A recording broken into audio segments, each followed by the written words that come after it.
So let's talk. So last time we talked about stories.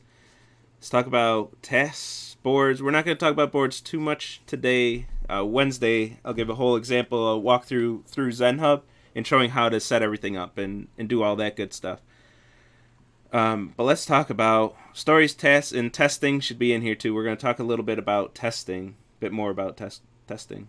As a user, I want to stream this class without seeing 116. Yeah, and with 116, we're setting up everything, getting IntelliJ set up with Maven and dependencies and all that good stuff, the right versions of everything. So there's always a lot of questions and panic at this point of the class. We'll get them through it, and hopefully we'll just be more relaxed and chatting leading up to 442. So, but IntelliJ, it's just expected. It always takes a while to set up.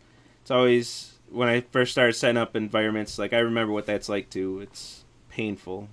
But once you get it set up properly, then it's good.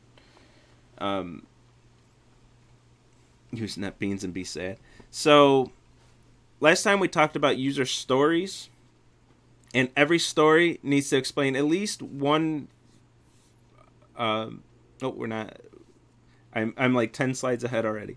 It's going to explain one feature that meets the user's needs. Focus on their needs of the user, not their wants. And it's written in a way that everybody's going to understand. Everybody can agree on what's happening based on just this user story. It's written in non-technical language, and it explains things that non-technical people can understand. And one thing to remember when you're writing user stories, especially when you're communicating with the client, that maybe you're the really solid on the technical side. You know what's up with software. You understand computers and everything. So you know what you have in mind for the software solution and the databases involved and everything. But always remember that you're a newbie in your client's world. So whatever their actual business, whatever their industry is, most likely you don't have a lot of experience in that industry. So you are new to them. If you're helping a bank write banking software or some a jewelry store make a web front for their business, you don't understand their world as much, or maybe not as much as you'd like to. Maybe you want to pretend that it's simple and you understand everything. It's a common trap for developers.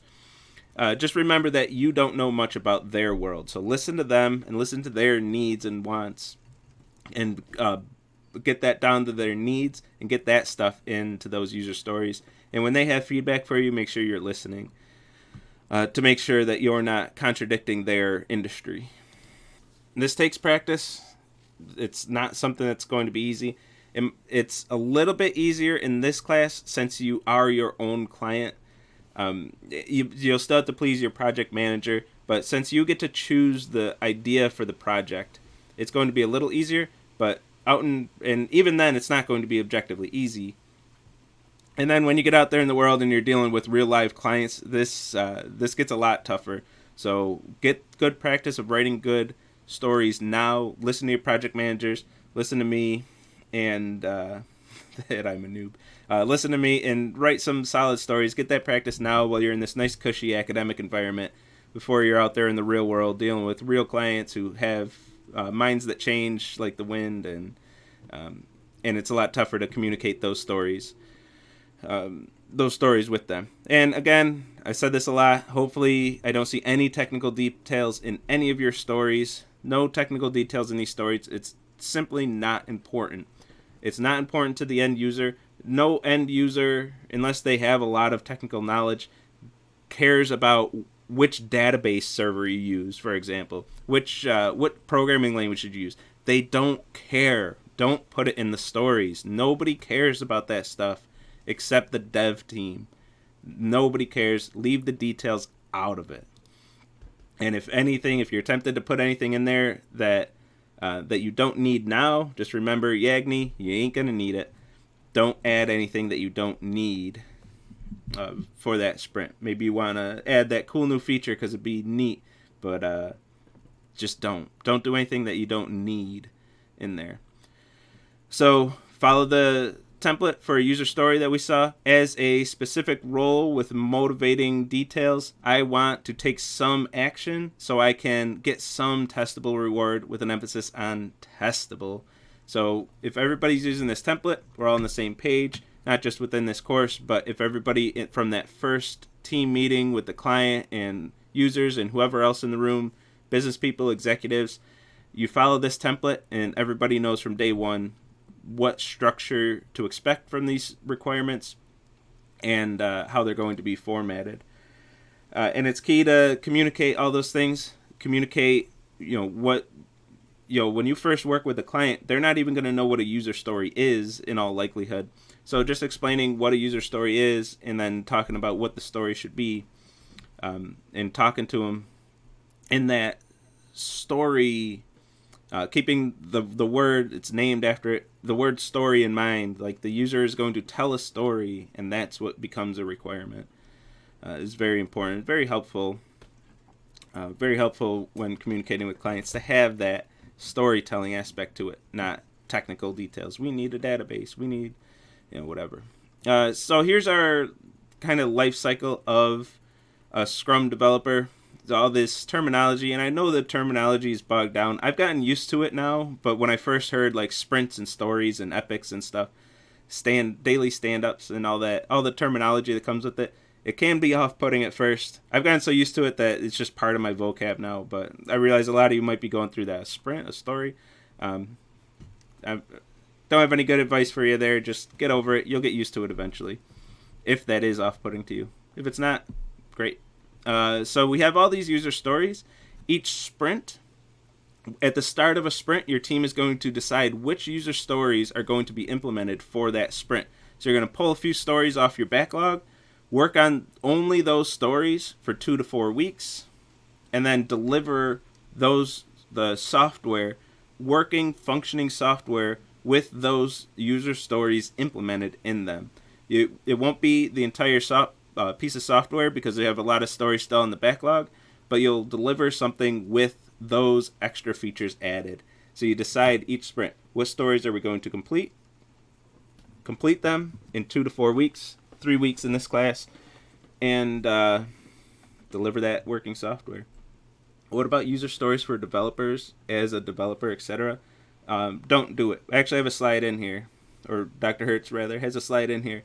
There should be no user story that starts with as a developer, unless maybe some really extreme situations, but every user story should involve a user, not a developer. Unless the developer is actually using the end system, you don't want user stories with developers as part of it. You might have tasks at some point where you're involved, where you're building it for yourself, but really it shouldn't be. As a developer, shouldn't be a user story. Unless like you're building, what if you're making an ID? Yeah, exactly. If you're building something for developers and developers are your end users, then by all means, as a developer. But as a developer on the team writing the software, you shouldn't have any user stories for you because you're not the user. So sometimes you're going to write stories, especially in those meetings with the client, with the customers, and with the end users. You're going to have really big stories that do have multiple features. This is a slide I was jumping ahead to earlier. You're going to have stories that end up just describing multiple features. This isn't the worst thing because it's part of the conversation of working with your clients, but we don't really want these stories with multiple features. So it helps to break these down into smaller stories, because really you could have one, with most projects, you could have one user story that explains everything.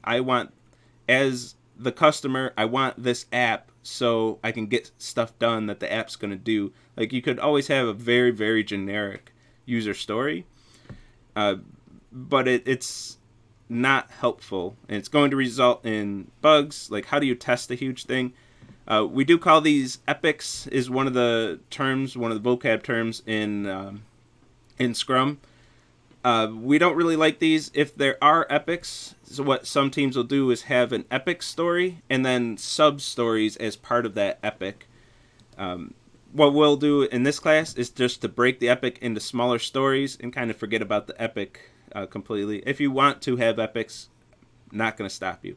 But break that into smaller stories that are easier to test, easier to wrap your head around, easier to understand what the feature is, and and know what's going on. And yeah, Silicon Valley, I recommended the show. I think it's still only on HBO, so if you don't have an HBO subscription, it's tough to watch.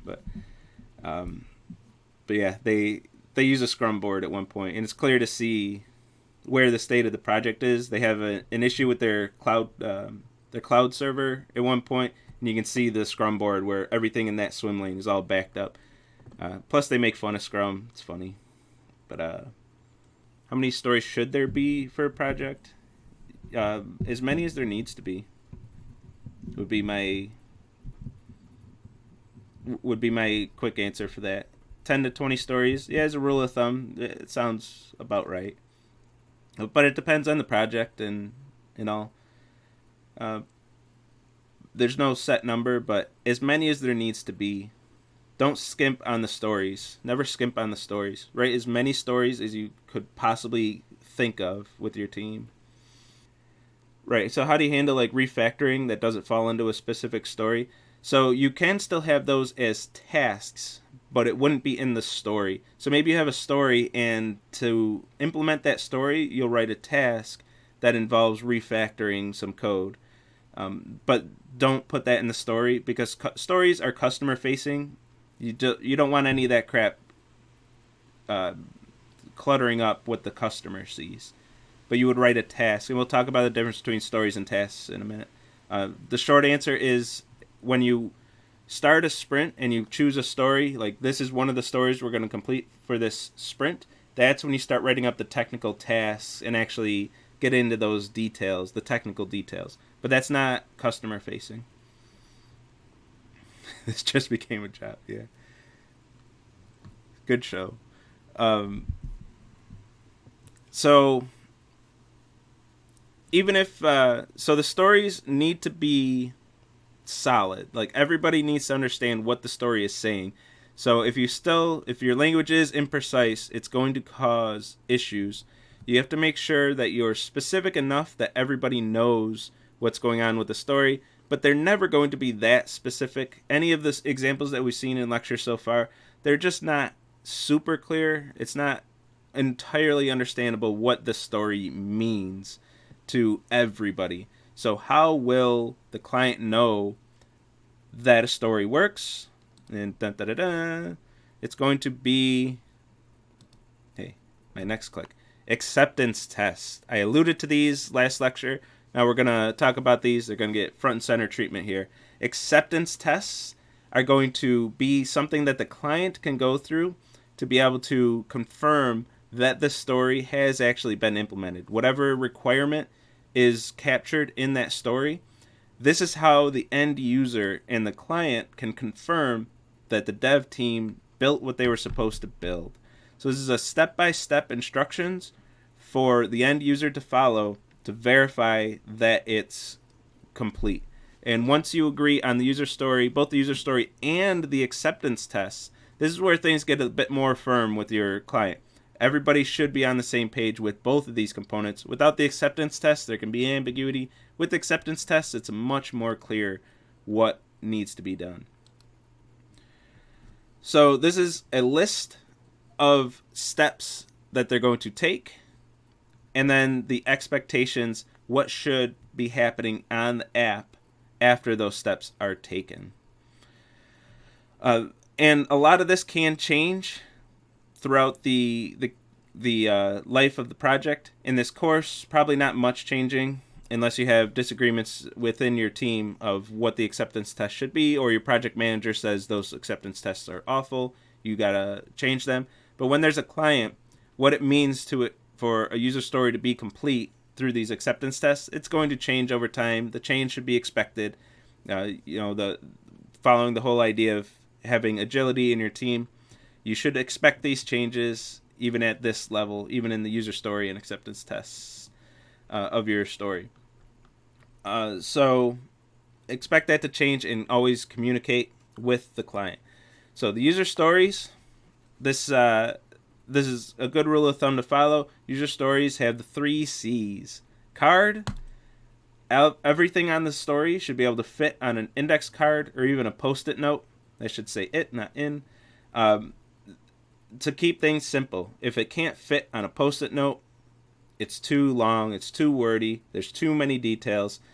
That's not kind of defeating the purpose of a user story. Always have conversations with your clients. Make sure everybody's communicating. Make sure these user stories and acceptance tests are what everybody agrees they should be, and the story should record the results of all those conversations. And finally, confirmation, acceptance tests. There needs to be some way for the client and user to confirm that the story has been implemented. So here's a story in ZenHub that it mentions Waffle.io. Don't panic, we're not using that this semester, but from back when Waffle.io was being used. So here's I don't think I have any animations, right?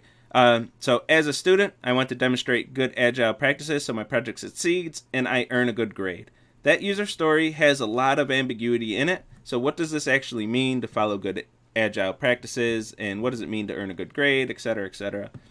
As a user of Hertz's slides. So what we do is add the acceptance test. Every user story has an acceptance test. Every single user story, even if it's something that's sitting on your backlog that you don't expect to get to by the end of the semester or ever in out there in the real world, you have a feature that you're just dreaming that might never be implemented, it still should have an acceptance test to make it more clear what the story means, to give it a little bit of detail, not technical detail, but a little bit of detail from the user perspective, and also how to verify that the task has been completed. What does it mean for this task to be complete? So Matt's acceptance test here, he's going to open your Scrum board, select a random user story from the backlog or the current sprint. I would choose backlog just to be a little more cruel, because the current sprint, you'll probably have those stories in better shape than the backlog. I'll pick a random story from the backlog, check that the story follows the template, and and doesn't say as a user, says some descriptive thing for the user. The outcome is testable, and that you have your acceptance test, at least one. If multiple acceptance tests are called for, have multiple acceptance tests, but at least one acceptance test that verifies that the task has been complete with testable outcomes. And if all that passes, we're going to give the student full points. You get the full points for that portion of the grading rubric on that test, which leads right to your good grade. So that would be the testable outcome. You got the points on the rubric after an instructor or project manager verified all of these things were there with the best with agile practices. So this is an acceptance test, step-by-step instructions with a testable outcome at the end. What should I do, and what should I be looking for after I did those things? So this should be the structure, and I recommend doing an ordered list like this for all your acceptance tests. What does it mean for this feature to be complete? Write your acceptance tests, and write them as you write your stories. Never write a story without writing the acceptance tests as well. Write them both together. I highly, highly recommend it. When it's towards the end of a sprint and you're trying to get that last feature built, you don't want to be worrying about going back to your backlog of user stories and writing your acceptance tests. Just write them right away. Get that done with. Don't think about it after that. Until that user story is being implemented. And this takes a lot of conversation or conversati on. I should have resized that one. Maybe it was when it was converted to PDF. It did that. But always talk. Make sure that those stories are good.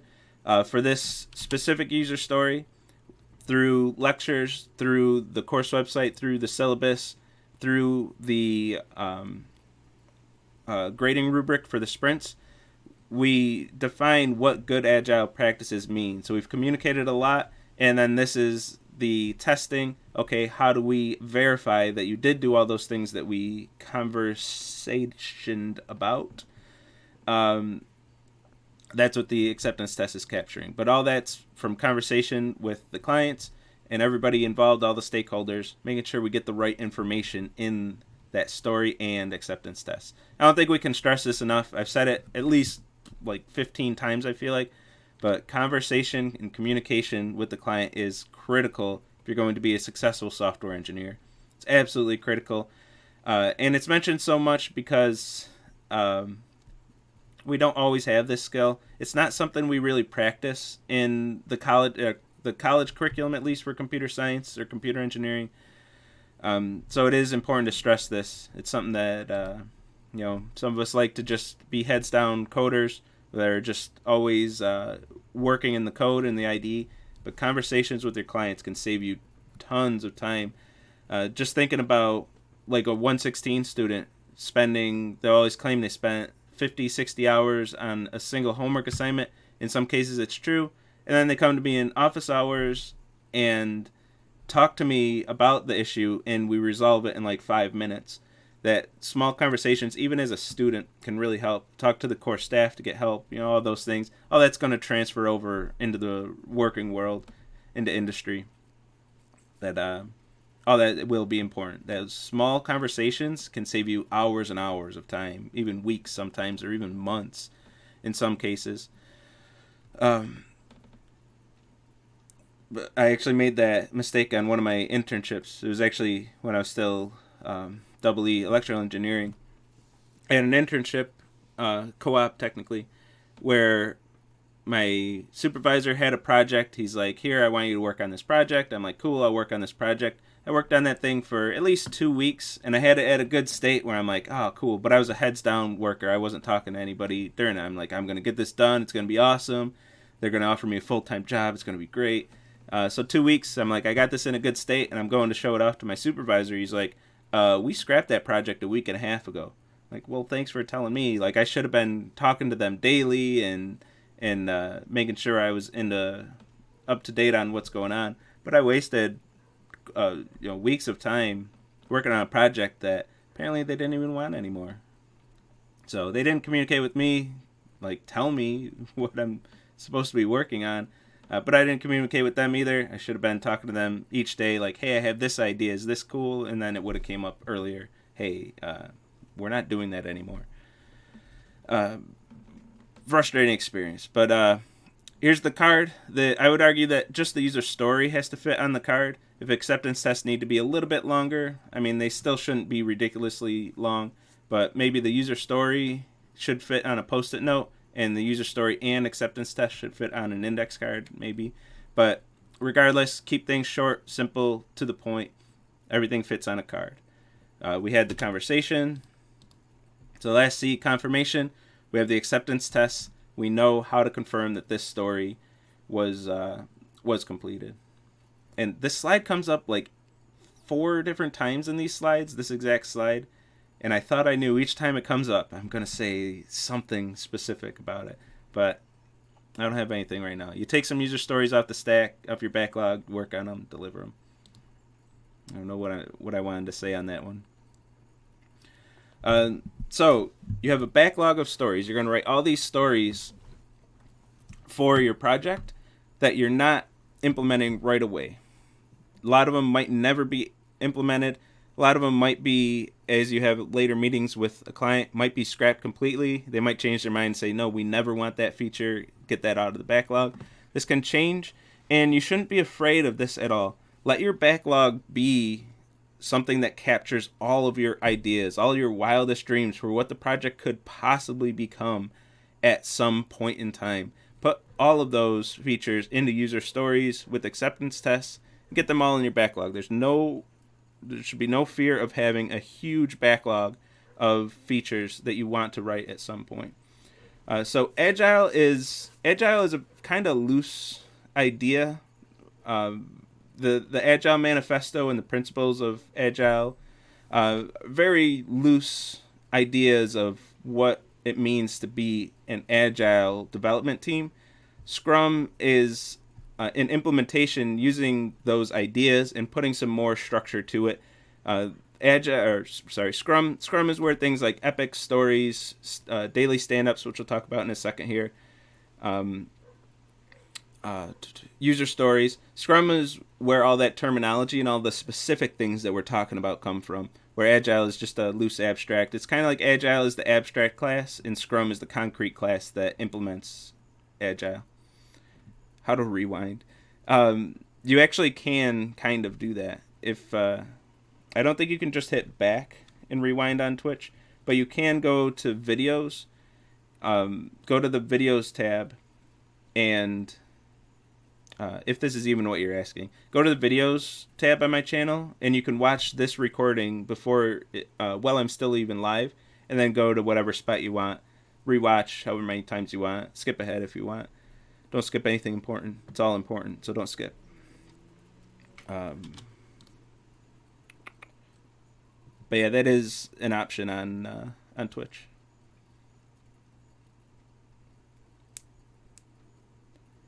So the user story doesn't include the acceptance test. It does include the testable outcome.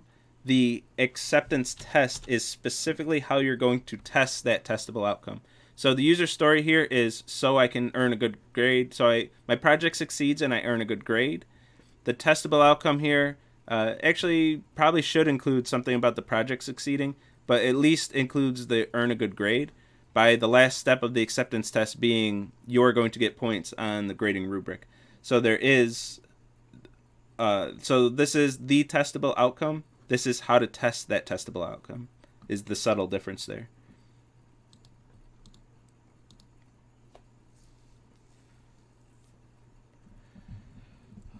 I don't think I wanted to say anything on this slide. Right? I should have just deleted this one. I do want to highlight this.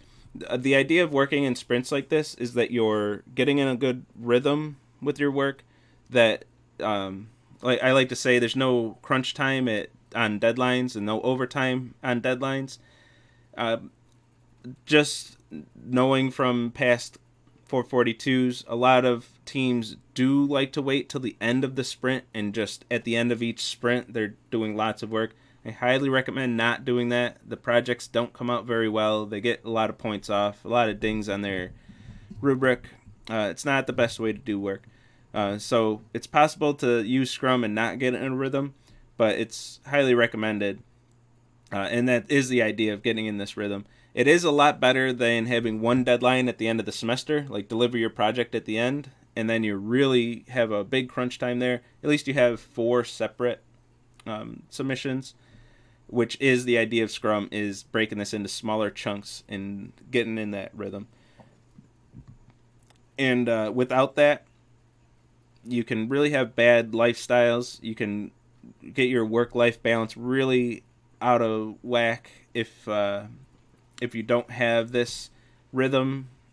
So it's more life advice at this point, but it's really tough if every deadline your family knows that you won't be available for like a week. It's not good. It's not healthy. Scrum is addressing one of those things and saying, no, let's just work at a constant pace over long terms and never have those really stressful moments.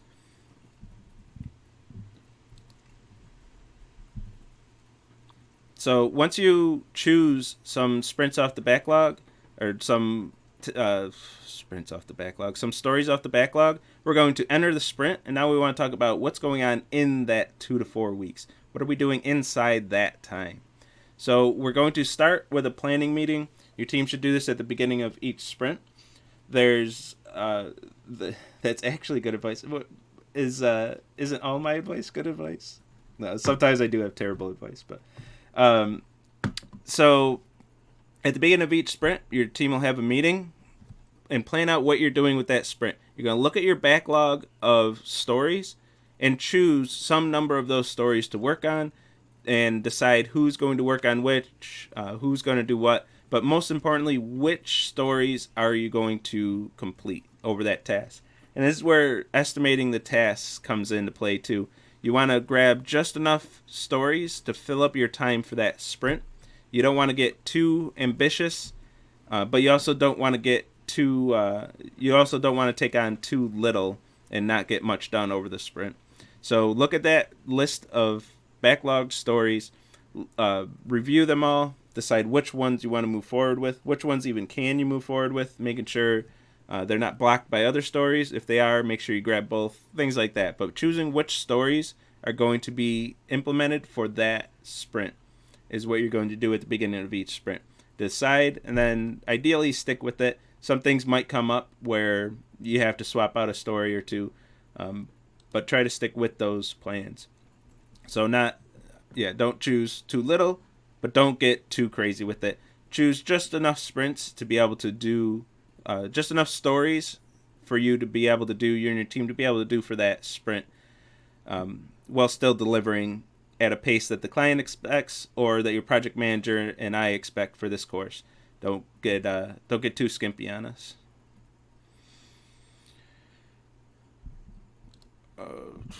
So, tasks. You have a user story, no technical details. So where at some point the technical details do have to come in, and that's where tasks are going to play a big role. So when I have this user story, as a vacation planner, I want to see photos of the hotels so I can have a better idea of the facilities. So this vacation planner wants to check out these hotels, see the pictures so they can make more informed decisions about where to stay and what facilities to use. That's all fine and good, but what do we actually build? Like, what are we doing as software engineers with this user story? Remember, the user story is client-facing, it's customer-facing, it's end-user-facing, it's lawyer-facing. Everybody sees this. But once we get this user story, we pull it off our backlog, we enter a sprint, and we decide we're going to implement this user story. This is where we have to convert this into developer speak and get the technical details in there. So we're going to pull a user story into this sprint, and we're going to say which technical tasks need to be completed to be able to complete this task. And even these tasks should be at high level. There shouldn't be the implementation details. That's up for the specific developer who's assigned that task to decide how they're really going to implement it. But keep the high details on there. So what do we need to build this? We're going to need some middle tier. We're going to need a user interface. We're going to need test fixtures. We're going to need some class that does XYZ, and we're going to need some performance tests to make sure that this is meeting the performance needs that we need, and the website's not going to take 3 seconds to load because nobody wants to use that service. So this is where the technical details come in. Writing tasks, and once all the tasks are complete, the user story should be complete, and we should be able to go through the acceptance tests on the client side to be able to figure out what they're going to do. So we're going to have bugs. That's a part of this. But how are we going to decide who to blame? This is an important thing. Who are you going to yell at when there's a bug in the program? What are we going to do? Nobody's going to want to take the blame. So let's look at a few different tasks, tasks in this case. A couple of different tasks. I have a task, learn about Scrum practices, take notes during lecture on Scrum, with some testing involved. This testing is going to be a way to verify that this actually happened. If this is somebody's task with the actual testing and verification, and this is somebody else's task, create tasks for a project, have groups make tasks from a story on their project with no acceptance tests. Who are you going to trust a bit more? If this task has a bug or this task has a bug, like, who are you going to tend to blame? I would blame the person with no testing. That's probably broken. This person, I can be reasonably assured that they verified that they did complete this task. I'm going to be happier with that person. So I'm going to yell at this person, and they're going to say, well, it worked on my machine. Teaching 116, that phrase just echoes in my head all the time. It worked on my laptop. Don't be that person. Actually have some meaningful testing, and you're not going to, big O of no, you're not going to get blamed for errors because you tested your stuff. You actually verified and made sure that it worked. Point being, tasks also need tests is our big punchline here. Every task that's involved in completing a user story needs to have testing for it. This can take different forms. In most cases, in my opinion, I guess, they should be unit tests. Write your unit tests, especially if it's a method that does a thing with some input-output behavior that's well suited for a unit test. Write unit tests for that, automate the process, run the unit test, verify that it works, submit the code. There's a bug in the large project, somebody wants to blame you, you run your unit test and say, look, it passes all these tests, look at all these input outputs that I have, this works, go blame somebody else. If you have those unit tests. And also you have to have them because it's in the rubric, so you're not getting out of it this semester anyway. But it's a damn good idea regardless, something you should take with you. If your company doesn't force you to write tests, write them anyway. It could also be a script showing that you run separately, not out of outside of a unit testing framework, but some script that you run that shows how shows that things work. If you have a GUI, if your task is to write a GUI, for example, you might want a script using something like Selenium that's going to click around your GUI and verify that the output is what you expect it to be. So it's not fully automated at that point. You do have to verify that the script running did work the way it's supposed to. But the important thing is that your teammates can also run that script instead of telling them what it's supposed to do. Do people actually blame each other in industry? Yeah, they do little else. It's something that doesn't go away after college. Every bug, they're going to blame each other. If they're good about it, they'll have all the automated test suites and continuous builds, nightly builds and things. So they're going to run everybody's unit tests every night on the complete state of the project on the develop branch. Oh, we haven't talked about branching yet. But next week, the develop branch will make sense to you. And if that nightly build fails, whoever's unit test failed, they're going to get an email. And I know this because I've broken builds before as an intern, and I'll get emails, and they'll be like, Jesse, you broke the build, WTF, mate. And then you have to have a long conversation with whoever's running the project or running the automated testing and everything. But once your unit tests break, and of course, it happened to be somebody else's code that broke mine. They changed something and it broke my unit test. So I had to blame somebody else, but, it happens. Things break and people get blamed. If your company has some good testing infrastructure, then it's going to be easier to find who to blame. And more importantly, who needs to fix their stuff, because you don't want an error just festering. We need to know who to blame so they can fix it, and we can get on them and be like, fix your stuff. So it's not always about blame. It's about who's responsible for this, because that person has to fix this issue. And if everything passes, it builds confidence. So write tests to guide development, easier debugging, and builds confidence. If we're sure, if our tests are passing and we're confident in our tests, then we're confident in our code. We're confident delivering this to a client. If your debugging involves, say you're building a web app, and it involves making a change, opening up the web app, clicking the thing that you changed and hoping it does the right thing, and then iterating until it does the right thing, you shouldn't be very confident that that's actually going to work. There's going to be something else broken. Whatever you did to fix that one feature may have broken 3 other features. You just never know. Maybe it broke your app on mobile devices. Maybe it broke it on tablets. Maybe it broke it on big screens. Like, you don't know what happened in those changes. But if you have a bunch of testing, you can be more confident that your code is correct. Because this is a tough thing. Like, maybe you don't feel the pain of this being in college, where you don't have to have confidence in your code. You just get a number at the end of the day, and we tell you how confident you should be. But once the grading is gone and that assessment is gone, and you're going into a demo with a client who's going to find every bug, how confident are you going into that meeting? That's a very stressful thing. It wears on developers. It's a tough thing. You just hope everything works going in. Anything you can do to build confidence, your confidence in your code, is going to help you going into that meeting. Those meetings are stressful. Believe me on that. Especially when something does go wrong. Like if you're demoing, we demoed on a projector before delivering to a client, and the aspect ratio is different than what we were testing on. things are just out of place. All those things you got to think about. Stuff. So I emphasized all those points. So let's talk about pipelines and Scrum boards a little bit. Actually, let me read this. Every time you submit a PR to merge with master, you have a bunch of built-in tests that run. Oh, yeah. And it won't merge. You also have code reviews when you're creating pull requests.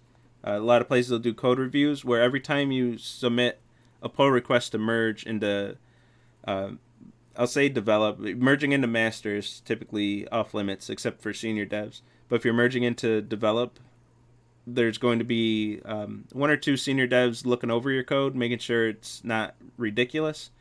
And then they'll pick it apart and send you some silly emails. That tends to happen. Why'd you call that variable this instead of that? Because I wanted to. But they'll pick your code apart, and then once it's that pull request is going to be run with all the automated tests like Shaz is talking about here. And then if your pull request breaks, it's pretty easy to know who to blame. It's you, because it's only your code that was different. How did that demo go, Jesse? We were doing sprints, so we demoed multiple times to that client. They all went pretty well, actually. We had small hiccups just working with the equipment in the room, like I alluded to there. But we got it sorted out really quick, and the demos went well. We had one in front of a whole business association. He was trying to sell the product that we were building to a lot of people and get interested in that. That was a stressful one too. That was very stressful, but it went really well. Just blame the client. Why'd you give us this project? And just delete the unit test. Don't delete. If a test fails, don't just delete the test. That does happen. Don't do it. So let's talk about the Scrum board and how some of the process that we go through that we'll see in this course. The rubric does spell out the forget the columns on the Scrum board. I forget what. Oh, pipeline. It's right in front of my face. The pipelines that we'll use on the Scrum board. So we have the ready pipeline. That's going to hold all your stories and tasks that you have written. And that's where the tasks live before they're assigned. This can also be called backlog, and I actually thought we'd call it backlog in this course.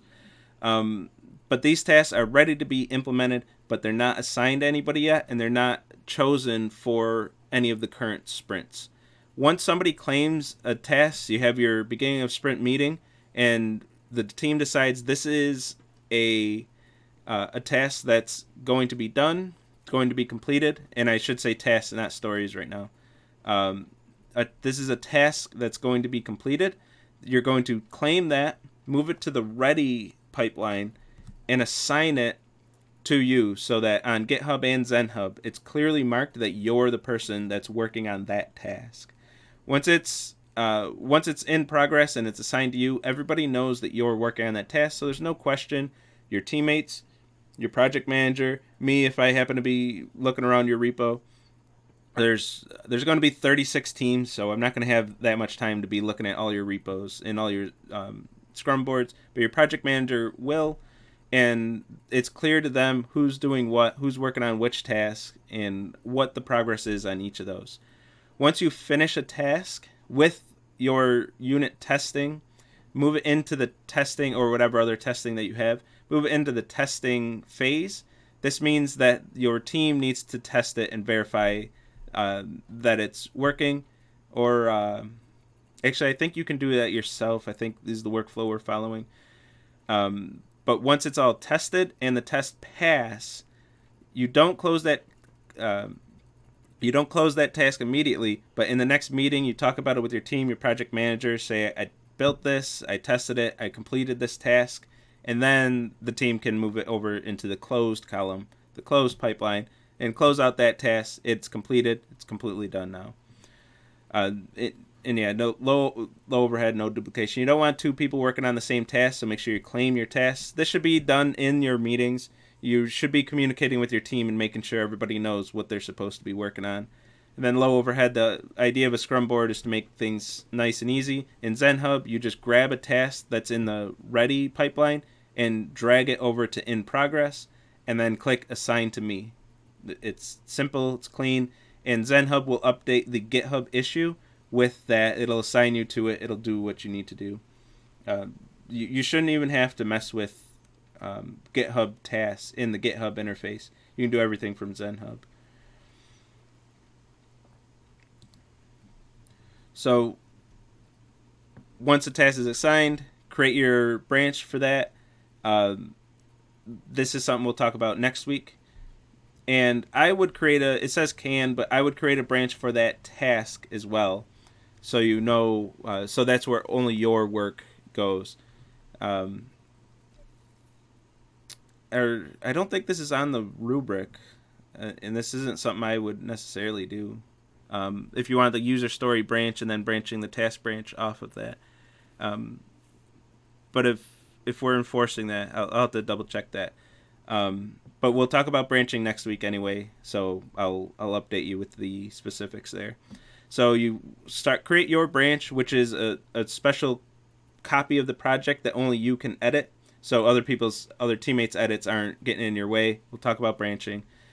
Complete that task and then merge it into back into the parent branch, whether it's the user story branch if you're using those, or right into develop.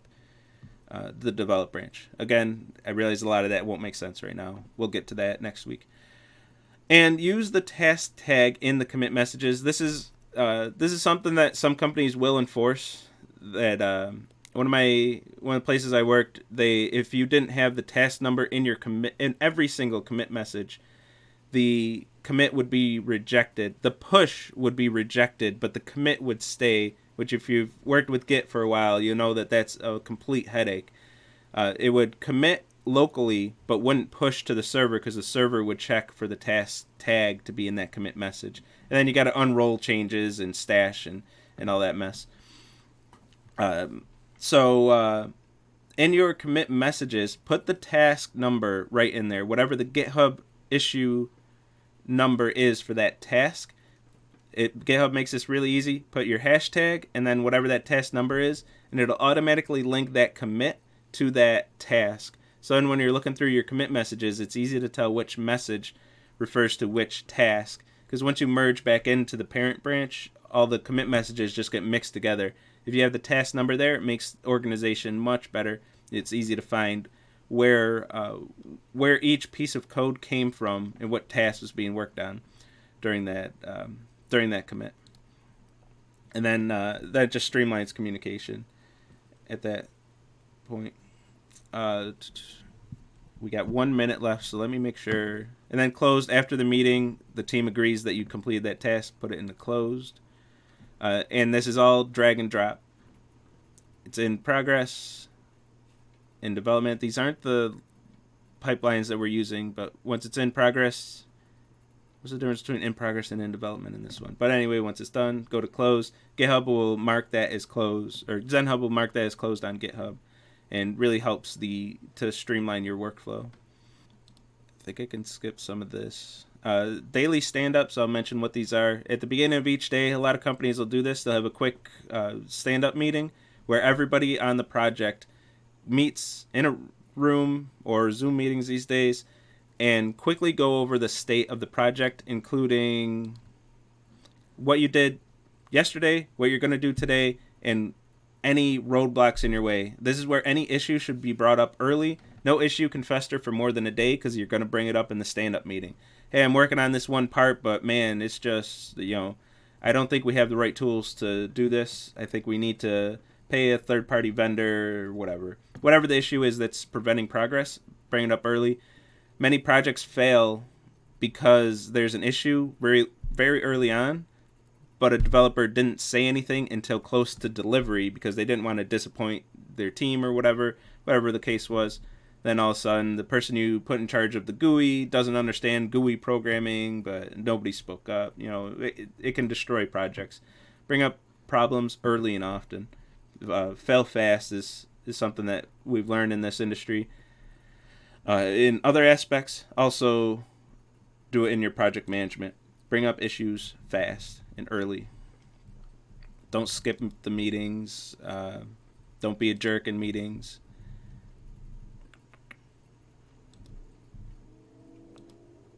Plan things. Burndown charts. This is something your managers will like when you get out there. You give every task an estimate of how long it's going to take, and then there's certain software that'll just build this burndown chart for you, which shows the number of hours left in the project.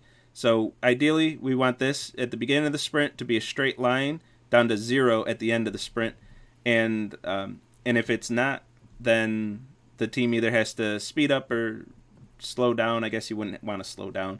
They either have to speed up or add more stories to the sprint to make sure that we have that right velocity. That's what they call this line going down. Your project managers will love this. I don't believe we use the burndown charts in 442, but your project managers out there in the real world, they'll love seeing this stuff because they might not understand the technical details, but they can look at a line and compare it to another line and see if it's good or bad. That's easy for them to do. It alerts them that there's an issue, and then they can talk to the team about it and say, wait, what's up? What's going on here? And most importantly, what resources do you need to get back on track?